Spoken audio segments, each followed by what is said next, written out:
Agora, Conversas na Band. Conversas na Band. Muito boa tarde, amigos e amigas. 17 horas, 3 minutos, 15 graus, 6 décimos em Foz do Iguaçu. Meu nome é João Pedroso e esse é o programa Conversas, ao vivo aqui na Rádio Band FM 100,5. Também na nossa página no Facebook, tá lá, programa Conversas. E com transmissão para todo o planeta Terra através do nosso site, bandfmfoz.com.br. Boa tarde, Gabriel. Boa tarde, João. Boa tarde, ouvintes. Tudo bem? Tudo certo. Gostando do friozinho? Ah, vai ser bom, né? Fazer uma sopa de ervilha, chegar em casa, né? Gostoso. 15 graus, tranquilo, né? Não tá aquele frio também de matar, né? Não, É um friozinho gostoso. Chuvinha. Eu trouxe uma curiosidade pra você hoje, Gabriel. Manda ver. É uma coisa que, explodiu minha mente, assim, quando eu li. Falei, caramba. Eu li lá no BuzzFeed. É o seguinte, é uma linha, ó. Os tubarões surgiram antes das árvores. É? É difícil até de imaginar, né? De raciocinar, mas é o seguinte. Os tubarões surgiram antes das árvores. Há quem diga que os tubarões surgiram há 400 milhões de anos e as árvores, há quem diga não, pesquisas, há 350 milhões de anos. Ou seja, durante cerca de 50 milhões de anos não havia árvores, mas havia tubarões no mundo. Às vezes são vários cações, né? Sabe o cação? Não. O cação é um peixe. Não conheço. É um tubarão. Cação? Cação. Bom fazer uma moquequinha assim, ele é meio gorduroso, meio gosto de barro. Pode assim. ser um mini tubarão, pode ser, né? Não, devia ter vários tubarões. E daí depois. Não, mas é legal imaginar que existia esse tipo de vida antes de existir árvore. É, tipo um grande spore, né? Por que é isso? É um joguinho que se é uma bactéria, você vai evoluindo. Ele aí, tipo assim, você é uma bactéria na água, tá ligado? Uhum. E daí depois tem as árvores. Porque pra mim a ideia que dá é que a árvore é uma forma de vida mais primitiva do que Mais um tubarão, velha, né? É. É o senso. Interessante. O que achou da curiosidade? Não, eu achei muito massa. Bacana, isso, né? isso é uma coisa diferente, né? É uma coisa fora do comum. Para começar o programa, vamos falar dos nossos patrocinadores. Eu tenho uma dica para você do Líder Motofrete, que é o seguinte: que tal não precisar sair de casa ou de sua empresa para buscar ou entregar algo? Conheça a Líder Motofrete.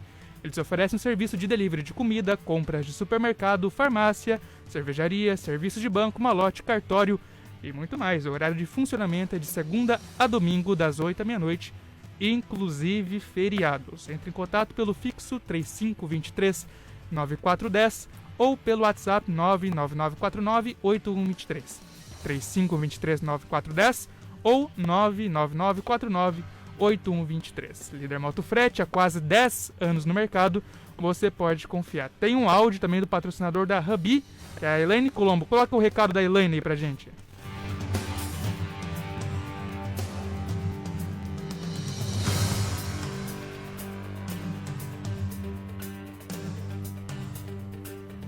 Problemas técnicos? Design gráfico de um jeito ágil e feito por profissionais. Veja só como é simples. Depois de assinar um plano ideal para sua marca, faça login na nossa plataforma, envie suas demandas para criação e receba para download em 1 ou 2 dias, dependendo do seu plano. Precisa ajustar algo? Sem problemas. As revisões são ilimitadas. Rabi. Simples, ágil e feito por designers. Essa voz da Elaine Colombo que vocês escutaram agora há pouco.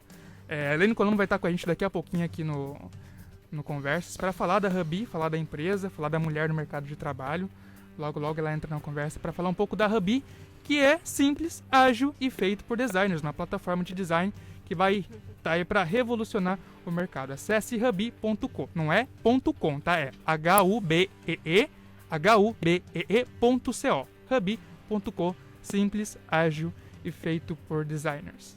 Gabriel, a matéria do dia é da Castro Digital. Não sei se você conhece. Não eu também não conhecia, mas eu andei pesquisando e achei muito interessante, que é a seguinte: o que é uberização do trabalho? Tu já ouviu falar desse termo, Gabriel?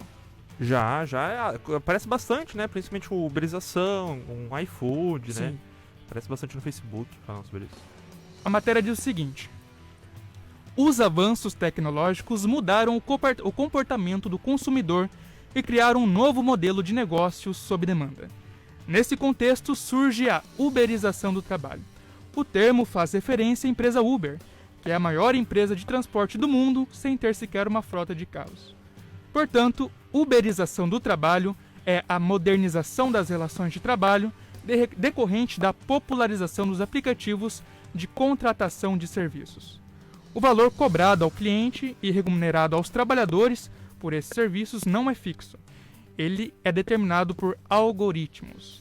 Os preços variam de acordo com a demanda, dia, horário, localidade, entre outros fatores. Nessa dinâmica ocorre uma informalização nas relações trabalhistas.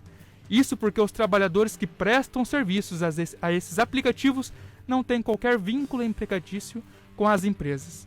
Eles são parceiros e não empregados. Nos últimos anos, a crise econômica e o alto índice de desemprego contribuiu para que o número de trabalhadores de aplicativos aumentassem exponencialmente.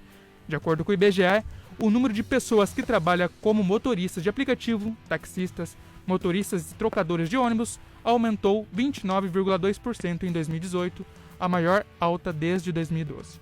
Com a pandemia do Covid-19, o desemprego aumentou e muitas pessoas recorreram aos aplicativos como uma alternativa de sobrevivência.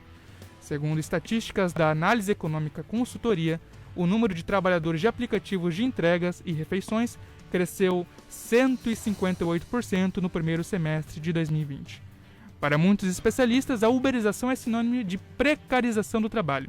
Isso porque, por não serem contratados formalmente, os trabalhadores por aplicativos não têm direitos ou garantias trabalhistas, como auxílio-doença, férias remuneradas, 13º salário e previdência social. Segundo um estudo recente da Associação Aliança Bike, os cerca de 30 mil ciclistas entregadores de app da cidade de São Paulo trabalham ao seguinte, olha aqui, presta atenção, em média 12 horas por dia durante os 7 dias da semana para ganhar menos de R$1.000 por mês. A oscilação de renda, trabalho em excesso, insegurança e a pressão psicológica das avaliações provocam estresse, ansiedade, doenças laborais como lesão por esforço repetitivo, a LER, e acidentes de trânsito no caso dos entregadores e motoristas. De acordo com um estudo publicado na revista Trabalho e Desenvolvimento Humano neste ano, a taxa de entregadores de aplicativos que trabalham entre 9 e 14 horas por dia subiu de 54 para 56,7% durante a pandemia, 56,7%. A maioria também trabalha todos os dias da semana. Essa é uma matéria de Raimundo Castro, da castrodigital.com.br, Gabriel. Imagina uma pessoa que trabalhar 14 horas por dia, de 12 a 14 horas por dia, e não tirar nem R$1.000 por mês. Isso acontece bastante, né, João? E é uma coisa que a gente chama de uberização, né? Eu falo, a gente chama porque a Virginia Fontes, ela é uma historiadora do Rio de Janeiro e ela fala bastante sobre esse tema, tem bastante no YouTube, dá pra procurar. E isso não tá acontecendo só com o Uber, né? Ele pega o iFood, ele pega o entregador de bicicleta, mas, por exemplo, na Inglaterra, existe um negócio chamado Zero Hour Contract, que é um contrato de 0 hora, por exemplo. Então, isso vai pegar, por exemplo, o cara que é enfermeiro, o cara que trabalha com outras coisas, ele recebe no aplicativo dele no celular, quer trabalhar de tal hora? Bem, o cara vai, trabalha e volta pra casa. Às vezes isso dá um problema, por exemplo, o cara trabalhar 1 hora por dia e não conseguir complementar a renda, ou às vezes tem que trabalhar 16 horas num dia. Sim. Isso acontece na Inglaterra com outras profissões. É uma tendência, né? Não, e é uma tendência, por exemplo, vai começar a ter mais com professor aqui no Brasil, com advogado, com isso, assim, isso vai ser uma coisa que vai começar a aumentar pra tudo, é a uberização do trabalho no geral. Eu queria, assim, se alguém quiser se aprofundar nesse tema, eu li um livro muito interessante do Ricardo Antunes. Ele é um professor de Sociologia do Trabalho da Unicamp. E ele vai publicar o livro Privilégio da Servidão, pela editora Boitempo. Um livro excelente, assim, com uma linguagem incrível, muito gostoso de ler. Uhum. E aí que ele faz uma análise do trabalho e da uberização contemporânea que está tendo no Brasil, né? Com a chegada dos aplicativos, né? Com essas novas questões da precarização do trabalho. E tem muita gente que está escutando a gente agora, que também trabalha com Uber, que trabalha pelos aplicativos, né? Se quiser comentar, participar, seria um privilégio ter vocês na conversa. Pelo WhatsApp da Band, 3027-0941, 3027-0941, ou também na live do Facebook, que hoje está na página do programa Conversas, tá na né, Gabriel? Do programa Conversas. Estamos ao vivo lá. Eu trouxe a matéria porque a Elaine Colombo, que está aqui com a gente, ela vai falar sobre os novos modelos de trabalho, né? O empreendedorismo e também do lado feminino, né? Tipo, o empreendedorismo feminino, que também é uma... surgem mais barreiras ainda, né, do que para o homem, né? E a gente vai para um rápido intervalo e a gente já volta com a Elaine Colombo para falar sobre empreendedorismo e sobre também a Hubby, que é essa plataforma que está revolucionando o mercado. Agora, Conversas na Band. Conversas na Band. 17 horas, 16 minutos, Conversa está de volta agora com a Elaine Colombo. Vamos para os comentários primeiro, Luiz. O que tem aí de novidade? Pessoal participando? Tem bastante gente participando aqui no Facebook. Deixa eu ver aqui. Em primeiro lugar, a Sandra Dias. Buenas tardes. Lá do Chile. Direto do Chile. Uhum. Maria de Lourdes, boa tarde, pessoal. Antônia Cícera, boa tarde, ótimo programa. Todos estão de parabéns. A Rosa Silva tá dando boa tarde também. Maria Apa da Silva também dando boa tarde aí. Renato Vilt, Band FM, show. Que bacana. Né?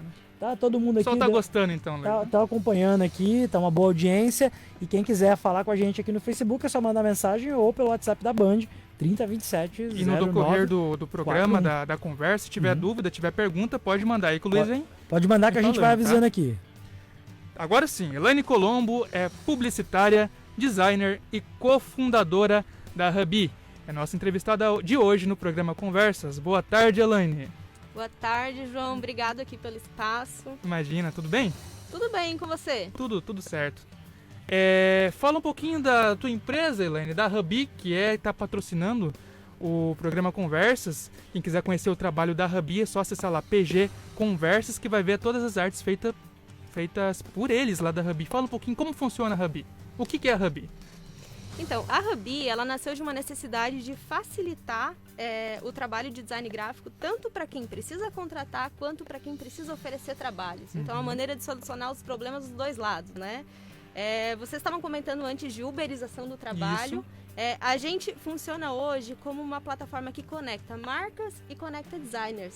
Só que, inclusive, essa questão de promover, né, uma relação de trabalho justa para dois lados foi uma questão que a gente pensou bastante no início. Sim. Conversamos com muitas pessoas para tentar... porque eu acho que a gente precisa ouvir as pessoas envolvidas, envolver todo mundo para criar soluções, né? Não é uma equação fácil de resolver, mas, enfim, a gente conseguiu criar aí um modelo para que a gente consiga fazer com que o designer consiga trabalhar com marcas que tenham afinidade com o que ele gosta, com o que ele está acostumado, que tenham relação com o portfólio dele, e ao mesmo tempo o cliente também recebe um melhor trabalho e mais rápido, porque ele está trabalhando com uma pessoa que já tem um determinado conhecimento na área dele. Então a gente dá um match aí entre essas duas partes e a gente faz toda essa parte de gerenciamento. Então, por exemplo, tem algumas plataformas em que o cliente entra e ele procura o designer que tem o perfil mais adequado para ele e ele mesmo faz o contrato. No caso da Hubby, não. A gente recebe a demanda, a gente faz todo esse gerenciamento. Então é a gente que está entregando, a gente que intermedia essa relação para que ela aconteça da melhor forma possível. E a empresa está começando agora, né? Uma empresa nova, né, Elaine? Como vocês estão vendo a movimentação no mercado aí? O pessoal tá achando bacana? Como que tá? Então, nós fundamos oficialmente em janeiro desse ano. Bem recente mesmo. Bem recente. Na verdade, assim, a ideia surgiu lá em 2019, tá? Mas, enfim, acabou não acontecendo na época. Daí, agora em janeiro de 2019, a gente fundou a Hubby oficialmente. Nos inscrevemos, inclusive, num programa de empreendedorismo feminino lá do Reino Unido. E passamos no programa. Eu vi que você postou no Instagram. Como que foi? Conta como que funciona isso daí. Então, foi um programa em parceria aqui com o pessoal do Reino Unido aqui no Brasil, para incentivar o empreendedorismo feminino no Brasil. Porque hoje, as empresas lideradas por mulheres, né, no âmbito de startups, representam menos de 15% das empresas brasileiras. E 26% das startups brasileiras sequer têm mulheres no time. Então, esse programa, o objetivo dele foi colocar mais mulheres, incentivar. Então, eles selecionaram 50 projetos para capacitar, para acelerar. Então, assim... 50 projetos em todo o Brasil? Em todo o Brasil. Nossa. E nós somos um dos selecionados. Caramba, que legal. Né? E a partir daí a gente conseguiu desenvolver muita coisa na Hubby. A gente, inclusive, mudou nosso modelo de trabalho, né? Lá em janeiro era de um jeito, agora é de outro. Porque a gente conseguiu mais ferramentas para medir resultados mais rápidos e a gente conseguiu acelerar esse processo que, às vezes, a gente conseguiria um feedback lá em dezembro ou ano que vem, mas a gente conseguiu acelerar e fazer essa transformação de uma maneira mais rápida. Imagino que foi online. Foi tudo Ah, online. tá. aham. Imaginei, por conta da pandemia e Sim, tudo, foram né? 3 meses online. E agora a gente continua em contato com eles. A gente já terminou nossa formação, mas a gente continua em contato com eles para dar seguimento aí Enfim, a Bacana. gente tem todo esse apoio. É sobre essa ideia, essa pauta do empreendedorismo feminino, Lene, quais são as dificuldades assim que você vê que é maior para quem está começando a empreender e que é mulher? São questões muito culturais, né? Porque a gente tem, enfim, as mulheres em geral elas são muito mais cobradas, né? É toda essa questão cultural que vem aí de muito tempo e consequentemente a gente acaba desenvolvendo muito mais perfeccionismo, o que também é uma barreira, é o que a gente chama de barreiras invisíveis, né? Por exemplo, essa questão de que é a insegurança de que o negócio tem que estar perfeito para ele estar na rua. A gente também tem muita dificuldade, inclusive, para conseguir investimentos. As mulheres hoje no Brasil, a taxa de inadimplência delas para conseguir investimento é muito mais baixa do que de homens. Ou seja, os homens atrasam mais os pagamentos. Entendi. Só que os juros para mulheres são muito mais altos. Sério? Não sabia. Pois é, essa conta é estranha, né? Ela não fecha muito bem. Tipo, o as contrário, mulheres né? pagam em dia. Inclusive, o retorno do investimento é mais que o dobro para cada dólar investido em uma empresa liderada por homem. Mas os juros pra gente é mais caro. Olha, pra ser bem sincero, eu não imaginava que era... Né? E assim, isso dá pra ver que é um reflexo da sociedade Claro. patriarcal, machista que a gente vive, né? Porque até algum tempo atrás a gente tinha, por exemplo, em questão de história de professor, né? Na história da nossa profissão, tinha até a década de 30, mais ou menos, quem só podia ser professor de criança era a mulher. Uhum. Por que ela podia ser professora? Porque falava assim na carta, né, de contratação. Porque o pai ou o marido já trabalhava, ela podia ficar com as crianças. Sim. Então, tipo assim, ela tava lá e ela ficava lá como sendo professora das crianças. E ainda até hoje tem isso, né? É uma coisa que tem que ser combatida. E isso é muito legal. Eu não sabia disso da Ruby com a parceria com a Inglaterra. Isso eu achei muito, muito interessante, assim. E é uma coisa que a gente tem que falar mais, né? Porque é uma empresa de Foz do Iguaçu. Claro, é muito importante. Explica qual que é a história por trás do nome Ruby. Você já me explicou uma história? vez, eu achei interessante. Explica pro pessoal aí. Então, a história, o nome, na verdade, gente, nasceu em janeiro de 2019, tá? Nasceu bem antes da empresa nascer oficialmente. Quando eu e a Summer, né, a minha sócia, a gente queria muito criar algo e a gente tinha aí mais ou menos uma ideia. Claro que o mundo mudou de lá pra cá. Sim. E por isso a gente evoluiu o nosso modelo de negócio. Mas uma coisa que não mudou foi a vontade de conectar pessoas.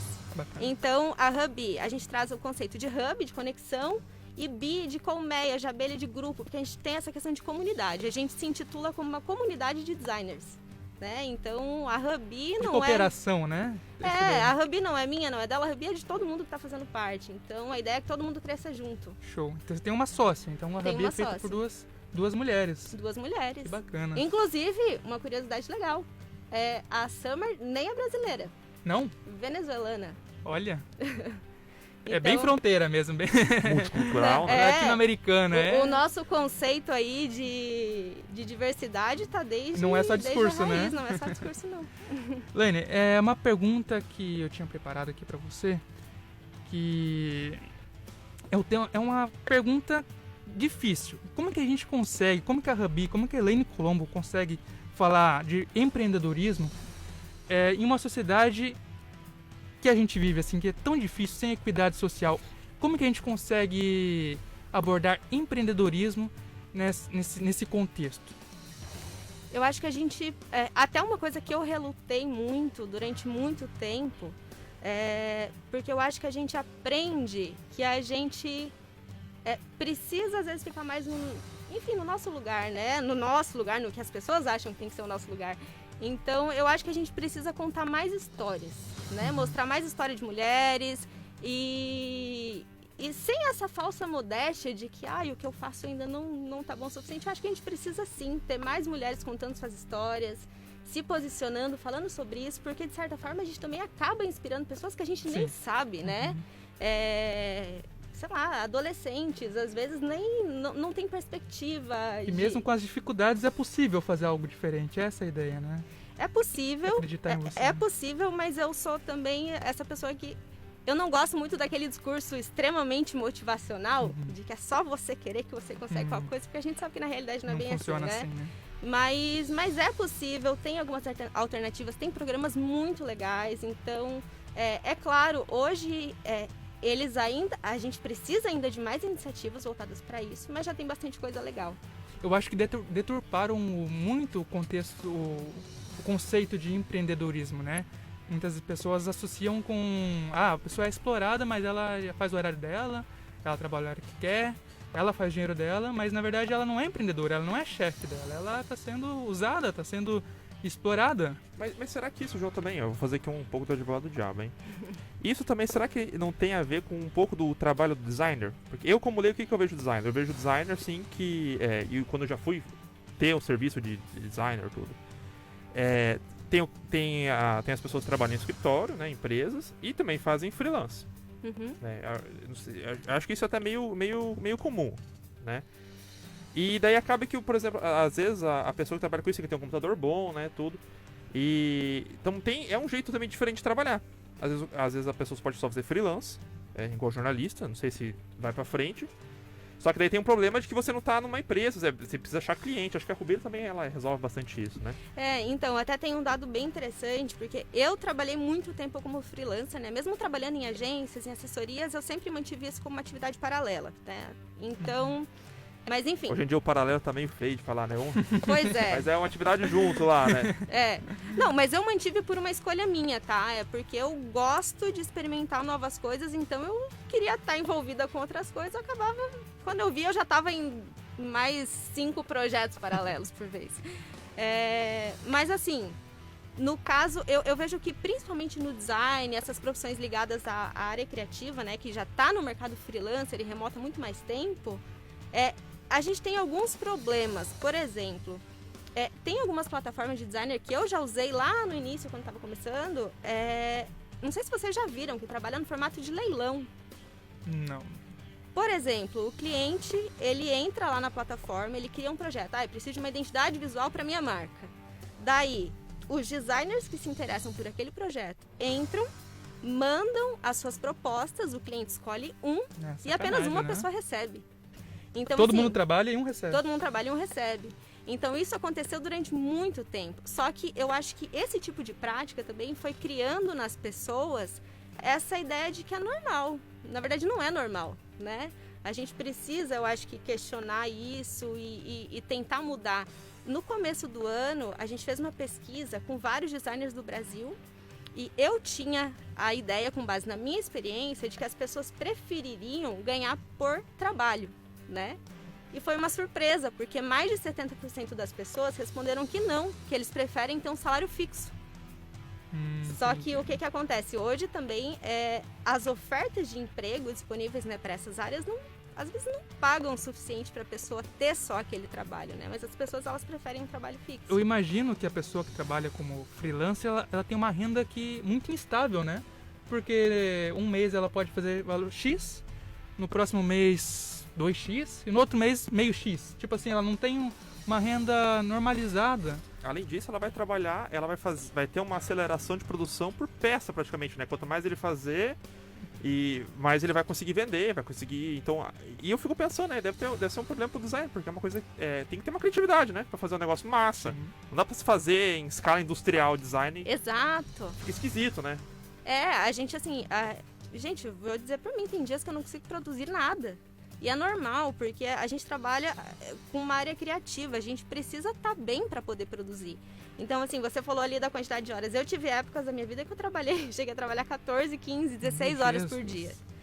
Só que isso, eu acho que vem muito também de uma questão cultural, né? Da hipervalorização do trabalho duro, de que você só merece alguma coisa se você se matar de trabalhar. De ser aquela palavrinha, workaholic, né? Isso, né? O cara tem que trabalhar o tempo todo, não sei o quê. É aquela coisa, né? Trabalha enquanto eles durmam. Gente, eu odeio essa frase. João, você tem mais pergunta aí? Eu queria fazer uma pergunta... Pode fazer. Tem bastante coisa anotada aqui. De leigo, hein? De novo. O que eu penso com questão de designer tudo, né? Eu penso que... E isso eu queria saber de você, assim. Como é que é a inserção das mulheres fazendo design, porque tem uma faculdade, tem curso, tem faculdade, né, tudo. E é bastante presente, não é, porque eu penso, por exemplo, que no começo, no Brasil, quando chegou esses cursos de ciência da computação, tudo tinha muita mulher. Uhum. Aí depois de um tempo parou, só homem, tá? Ciência da computação homem, eu tô fazendo uma semelhança pelo que eu conheço um pouco, né? Mas pode ser bem diferente. E daí tem muito mais homens trabalhando com isso, então é o cara que... tem toda uma questão de machismo, de patriarcalismo ali que é muito grande. E daí eu queria saber se tem bastante mulher que é designer, assim, é fácil de achar, não é fácil... Tem na Ruby bastante. Na Ruby hoje 100% são mulheres. 100%. 100%. É claro, a Ruby não é só para mulheres, mas a gente, claro, quer manter aí a equidade, né?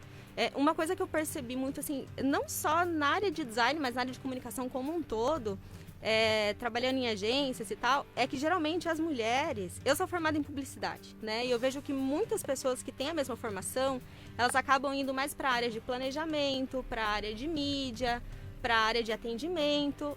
E a área criativa hoje é dominada pelos homens, né? Então você vai em áreas criativas, a maioria são designers homens, né? Quando a gente começa a pesquisar, enfim, no LinkedIn, em algumas redes aí de designers, você só vê homens, mas tem muita mulher e tem muita mulher boa.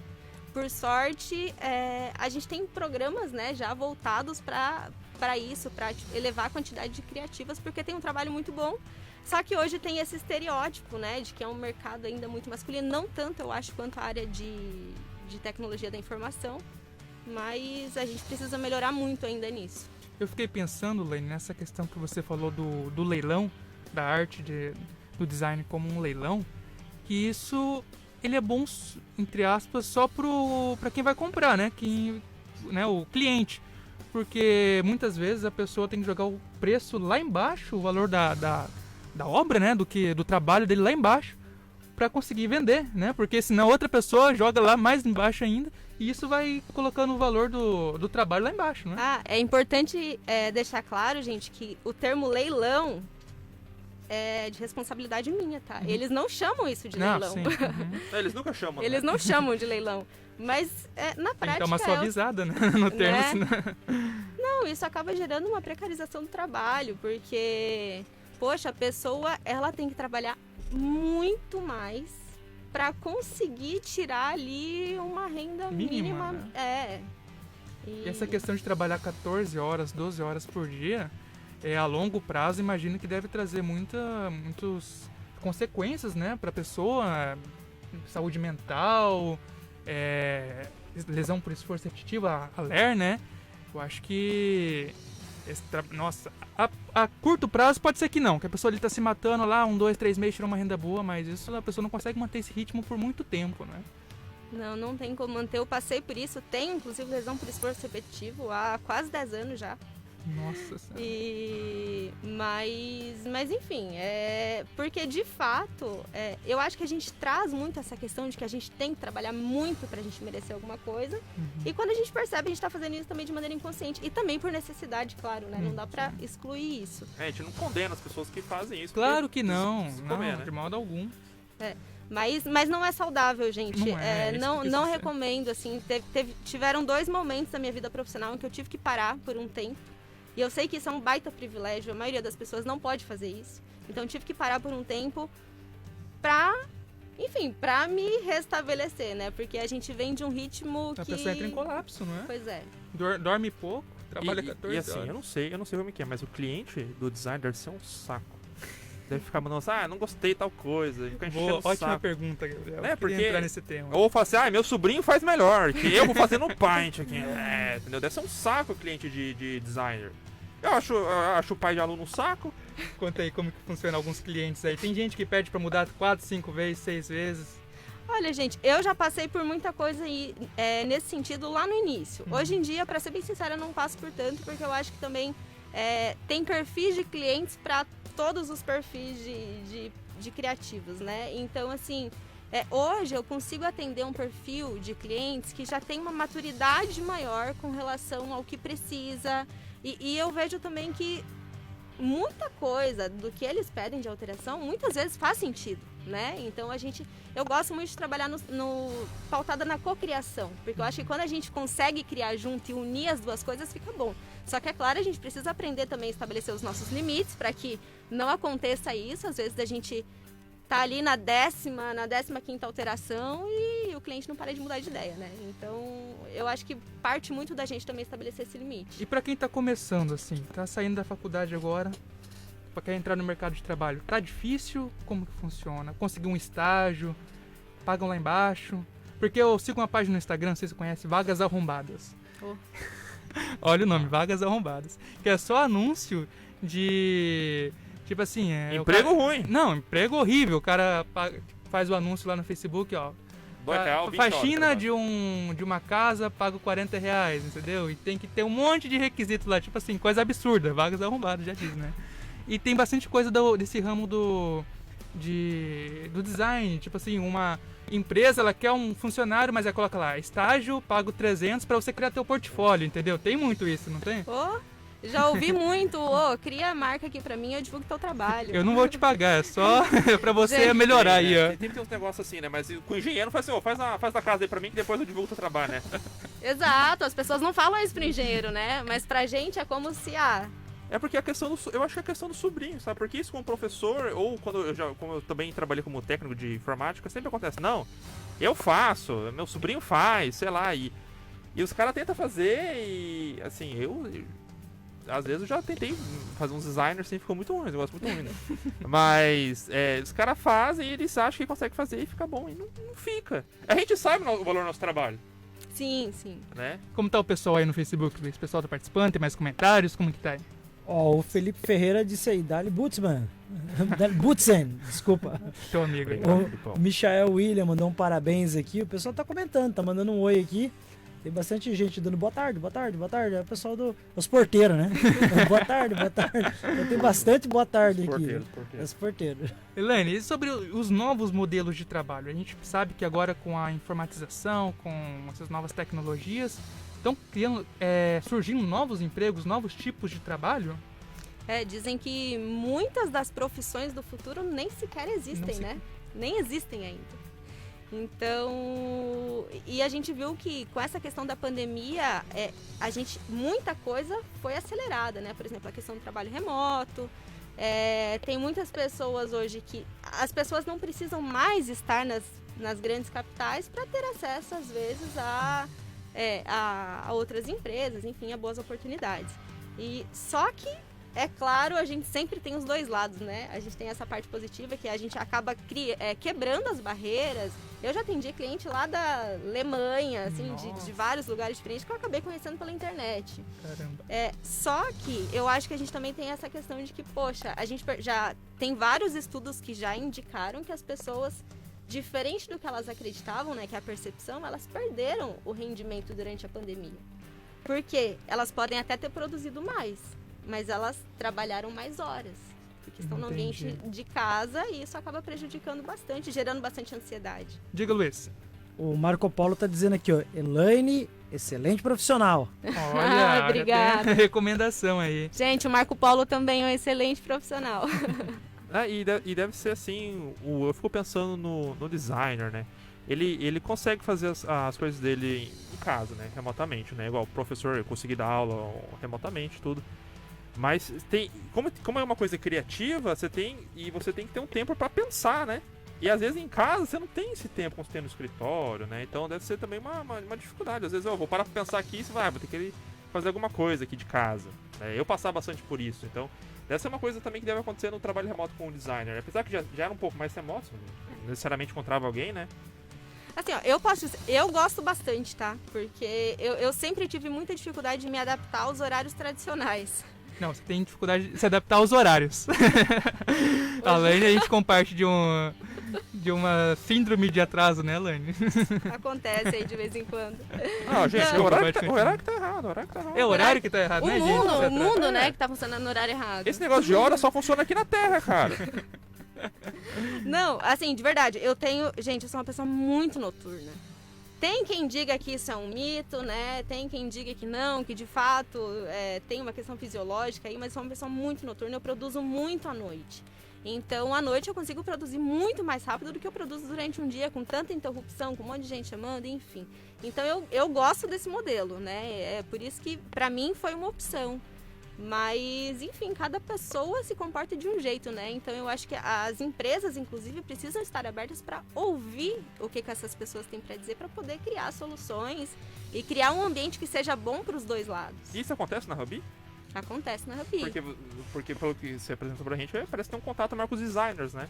Sim. Pra ver o que eles acham, o que eles não acham, né? O que eles opinam. Na Ruby, assim, a gente procura ouvir muito, tanto os designers quanto os clientes. É que para os clientes, às vezes é um pouquinho mais fácil, porque a gente já sabe mais ou menos os problemas que eles têm.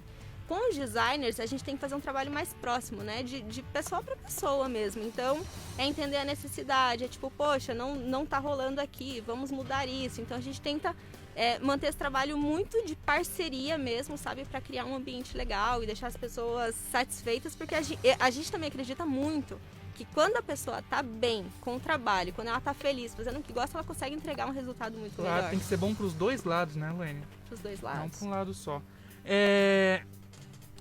Teve algum impacto, assim? Eu acredito que a pandemia, para quem trabalha em casa, assim, de freelancer, com design, não alterou tanto o modus operandi, assim, dizendo, do trabalho, porque você já trabalha praticamente de casa, que trabalha como freelancer, né? Como que funciona?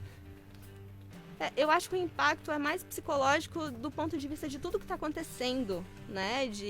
Porque, poxa, quando a gente está trabalhando de maneira remota, a gente tem a opção de ficar em casa ou de sair de casa. Sim. Nesse caso, virou uma obrigação, deixou de ser uma opção, né? Então, e ainda mais diante de tudo que está acontecendo aí no cenário mundial e brasileiro, isso acaba impactando bastante. Isso não impacta também...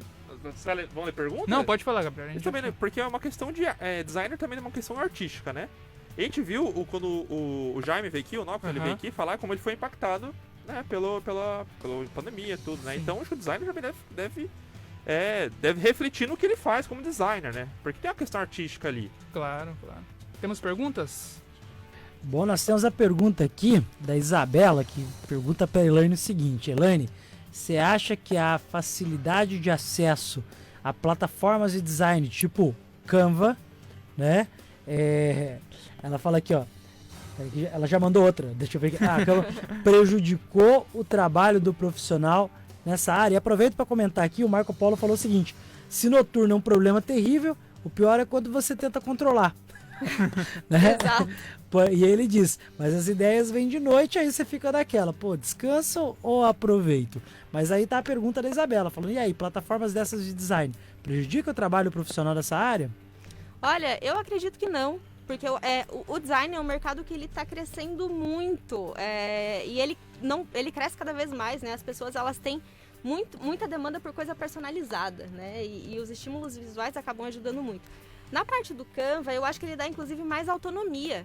Porque tem pessoas que elas não podem contratar uma empresa de design. Não pode contratar um designer. Então, o Canva, ele ajuda muito nisso. Eu entendo que são clientes diferentes, né? Por exemplo, tem a pessoa que ela vai usar o Canva e que o Canva vai atender completamente a necessidade dela, mas pode ser que ela chegue em determinado momento na empresa que ela não consiga mais suprir essa necessidade, ela precisa contratar um profissional. Então eu não vejo como concorrentes. Laine, para quem quer começar a empreender, assim, eu quero que você passe umas dicas, né? Para quem quer começar um negócio, você que começou uma empresa do zero, tá caminhando aí, quais são as dicas aí que a Ruby, que a Elaine Colombo tem para passar para quem quer começar um negócio? Primeiro passo, comece. Comece. Pode parecer muito óbvio, mas eu acho que a gente fica muito tempo esperando o momento perfeito, a ideia perfeita, enfim, eu acho que a gente acaba não começando. E outra coisa que eu aprendi durante essa experiência, peça ajuda. Poxa, tem muita gente disposta a ajudar. E ajuda não é necessariamente financeira, tipo, poxa, uma pessoa que ajuda compartilhando, a outra pessoa ali que tá te ajudando, indicando coisa. Esse programa que a gente passou, quem mandou pra gente foi um amigo nosso lá de São Paulo, que por acaso viu e falou, eu acho que talvez vocês possam se inscrever aqui. Então, assim, as pessoas, elas estão dispostas a ajudar mais do que a gente pensa, mas às vezes a gente, hesita um pouco. E tem muito programa que a gente não conhece, né? Tem muito programa de ajuda, de bolsa de estudos, eu falo assim, por intercâmbio, bolsa de estudo no Canadá, nos Estados Unidos, no Chile, na Colômbia e tal, que a gente não fica conhecendo, né? E acaba perdendo a oportunidade. Ou até mesmo, tem mesmo concursos, né? Eu tava vendo agora, recentemente, um concurso da galera lá da UFSC pra melhorar e ampliar no Wikipedia a área de teoria da história, e a área que eu pesquiso, tudo, né? E eles estão dando um dinheiro lá, um dinheiro legal, entendeu? Então acho que é uma coisa, procurar esses... Tem bastante, às vezes, edital, né, do governamental, do município, né, do estado. Então acho que é uma coisa interessante, assim, dá um gás, né, pra Sim. começar. E quando as pessoas sabem que você tá fazendo alguma coisa, elas conhecem mais ou menos o seu trabalho, elas vão ver alguma coisa, elas vão lembrar de você. Então, assim, só que a gente precisa colocar as nossas ideias na rua, né? Porque senão não tem como as pessoas adivinharem que a gente tá tentando fazer alguma coisa. Essa dica que você falou do comece, parece que simples, né? Mas é muito importante, realmente muito importante, porque a gente fica esperando o melhor momento. Eu não quero começar o podcast que eu não tenho o melhor microfone, que eu não tenho o melhor estúdio, que eu não tenho... A gente fica se... Isso é o João falando de mim. O João, vou falar com o ouvinte aqui. O João, ele fala assim, Gabriel, vamos fazer um negócio na rádio. Vamos fazer um podcast, vamos fazer um canal no YouTube. E ele ficou uns 2 anos. E eu só falando, não, tô cheio de coisa pra fazer, cheio de coisa, não sei o que, não vou fazer nem...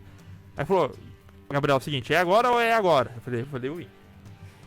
E é verdade, porque se a gente não faz, a gente fica lá só enrolando. E o João só lá esperando e ele putaço já e o Gabriel só enrolando. E eu tô esperando, Gabriel. Você falou que faz uns 3 anos que você tá falando que vai abrir esse canal de história no YouTube. Eu tô esperando, cara. Eu tô Só pensando, fala. tô Não, tá pensando, em 3 anos você não conseguiu pensar ainda, cara. A gente tá ansioso aí pelo canal do Gabriel. Pensa num cara que manja de história. A gente tá ansioso pelo seu trabalho, Gabriel. Tem que começar, cara. Só pensar Olha, o tem problema. muita gente no Brasil precisando aprender história, viu? Gabriel, tem que começar, cara.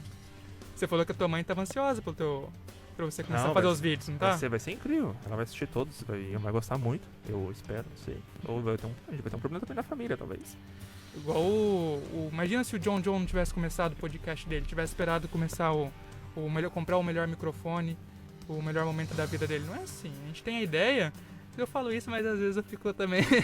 Mas é que eu acho que é uma autossabotagem também, né? Claro, De certa forma, uhum. porque a gente, ainda mais quando a gente tá muito nas redes sociais, a gente fica passando ali o feed, tem essa sensação de que todo mundo tá fazendo uma coisa maravilhosa, grandiosa, e só você que não tá fazendo nada. Sim. Na verdade, isso é um recorte, mas que gera na gente uma ansiedade, essa coisa de que, vou lançar um projeto imperfeito e vão me julgar. Gente, na verdade, tem 2 questões, né? As pessoas estão vivendo a vida delas. Elas não estão ali Preocupadas com- procurando aonde você vai errar para poder te apontar o dedo. E tem a questão de que, poxa, todo mundo só vê um recorte, né? Claro. A gente só mostra o que a gente quer ver, as pessoas só mostram o que elas querem que a gente veja. E então a gente precisa dar cara nisso. E é por isso que a sua participação aqui, Elaine, é muito importante, porque para mostrar que também para as mulheres, para as pessoas que têm outras dificuldades, para as pessoas negras, indígenas, tudo que dá para fazer, né? Que dá para fazer, tem gente fazendo e dá para fazer. E porque para essas pessoas, pra gente que é homem, branco, tudo essas coisas, é muito mais fácil a vida, né? Mas então pra mulher, pessoas negras se inserirem nesse mercado de trabalho, começar a fazer isso é muito mais difícil. E isso não é tipo eu falando do nada, tem estatística, Claro. dado, um monte de coisa em cima. Então por isso que é importante assim você estar aqui pra falar sobre isso. E falar que também que é importante, existe políticas públicas, institucionais ou até mesmo privadas, né? Eu não sei qual que é esse edital que você entrou na Inglaterra, se ele é privado ou não, mas que acontece, né? Talvez muito pouco, tinha que ter mais, claro, mas acontece e é uma possibilidade, uma oportunidade. E como que é o nome desse programa aí? Ele abre todo ano? Como que É o funciona? Future Female Business School. Acabou de abrir a 2ª turma agora, selecionou mais 50 empreendedoras brasileiras. Eu não sei se vai abrir a 3ª, mas enfim, sempre que abre eu pelo menos estou divulgando, tá? Então a gente compartilha lá. E isso que você falou me lembrou... Gente, tem um TED que eu gosto muito que se chama A Escalada dos Vulneráveis, que é da Ruth Manos. E tem uma frase que ela fala que é: quanto mais emancipada uma mulher é, maior é a responsabilidade dela de lutar pela emancipação das outras. Eu gosto muito dessa frase porque eu acho que ela não se aplica só para mulheres, eu acho que ela se aplica para todo mundo, né? Então, quanto mais pessoas iguais a gente traz para o nosso lado, mais representatividade a gente ganha, mais força a gente ganha também. Então acho que a gente tem esse dever de trazer mais pessoas para acompanhar a gente. Com certeza. A pessoa ver que a outra pessoa tá inclusive no intercâmbio, pra quem não conhece, quem não sabe, né? Eu fui pro Chile, não gastei R$1. Programas de intercâmbio que promovem um estudante pra conhecer outra cultura, outra universidade, outro curso, né, cara? E tem muito programa, a gente pensa que não, mas... Cara, eu sou o louco dos editais. Fico pesquisando edital de bolsa, edital de intercâmbio, de mestrado e tal. E muita gente não sabe, cara. E pode estar perdendo uma oportunidade incrível. Sabe o que a gente precisa fazer? Começar a compartilhar mais essas coisas, Isso né? é verdade, eu acho que às cara. vezes a gente retém muita informação. Sim, é verdade. E tem muita coisa legal que a gente precisa compartilhar e... Enfim, né? As pessoas precisam saber. É um saco procurar os edital. Vou confessar aqui que é um saco procurar essas coisas. Mas acho que essa coisa de compartilhar mesmo, assim, acho que Eu cadastro é válido. alertas no Google. É? Eu deixo algumas palavras-chave lá cadastradas. Como que funciona isso aí? Eu não sabia, não. Você entra lá no... Nossa, dois idosos da tecnologia, você viu, né? Dois velhos, assim. Nossa, como é que funciona no Google? Não, por exemplo, você digita lá Google Alertas. Você já vai direto pra página. Então eu tenho algumas palavras-chave cadastradas. Por exemplo, eu tenho Jogo lá... do Grêmio. Não chegamos nesse nível, né? Para, né, João? Por favor. Não, vou Para. cadastrar eu tenho- chegando em casa. Tenho lá, edital empreendedorismo feminino, edital tecnologia, edital startup. Então, assim, cada vez que sai uma matéria, alguma coisa no Google que tem essas palavras-chave, eu sou notificada. Então, Caramba, que legal, né? é Você não fácil fica- da gente acompanhar. É, uma boa ideia pra já não precisar ficar procurando, né? Já recebe a notificação. Lane, temos aí mais 3 minutinhos de programa, estamos encaminhando para o final. Eu quero que você deixe um recado aí pro pessoal, explicando como que faz para contratar o serviço da Rabi e tuas dicas finais pro pessoal que tá escutando a gente aí. Então, nós podemos ajudar tanto a pessoa que precisa do design, quanto o designer. Né? Designers, homens, mulheres, enfim. Vocês acessem hubee.co. Como que é mesmo? Soletra aí pra gente, João. Sei que- HUBEE.co. Por que é .co e não .com? Esse eu fiquei curioso, mas não te perguntei. Porque Eu não sabia tinha... que tinha esse sufixo, sei lá. Primeiro, porque a gente queria ter um domínio que fosse internacional. Que a gente tem pretensão de ir pra fora em algum Claro, momento, né? sim. E porque o .com não estava disponível. Eu não sabia que existia esse .co. Primeira vez que eu vejo esse .co. É. As pessoas meio que confundem, né? Tem que falar Confundem. bem, ó. É .co. Hubee, HUBEE.co. Não é .com. Mas olha, agora eu tenho uma notícia boa. Se a pessoa colocar .com.br, ela também vai cair no nosso site. A acessibilidade é isso. Nossa, melhor ainda. Então, .com.br também. Então lá, as pessoas podem tanto assinar os nossos planos, quanto se cadastrarem para ser designer na plataforma. Então a gente está fazendo hoje o recrutamento, a seleção, enfim, tem bastante oportunidade lá. Ela entra no site da Rabi e ela vai estar explicando como que funciona para ela contratar o serviço de um designer e ela entra em contato com a plataforma e a plataforma entra em contato com o designer. Exato. Perfeito, então. Para quem quiser, então, entre em contato com a Rabi pelo site, né, hubee.co e contrate o serviço da Elaine Colombo. Ou trabalhe e da- na Rabi também. Ou trabalhe. Se Ou você é trabalhe na designer, Rabi. se você é Exato. designer, você... Gente, estamos Faz a convocatória muito aí, precisando de designers, tá? Ali, ó. Vocês se cadastrem lá, entrem em contato com a A gente. empresa está começando agora, está crescendo e vai crescer junto com a empresa, né, Elaine? Vamos todo mundo crescer juntos, né? Elaine, agradeço a tua participação, por você ter vindo aqui conversar com a gente. E saiba que as portas do Conversas, na verdade, os microfones do Conversa estarão sempre abertos para você falar mais da Rabi, divulgar o trabalho da Rabi, o seu trabalho aqui com a gente, e tá falar bom? qualquer coisa se quiser também, pode vir falar. Muito obrigada, gente. A gente agradece a atenção que você tem com a gente também, porque quem não sabe, a Elaine tá fazendo todas as artes pra gente lá do nosso site, nosso Instagram, né, Elaine?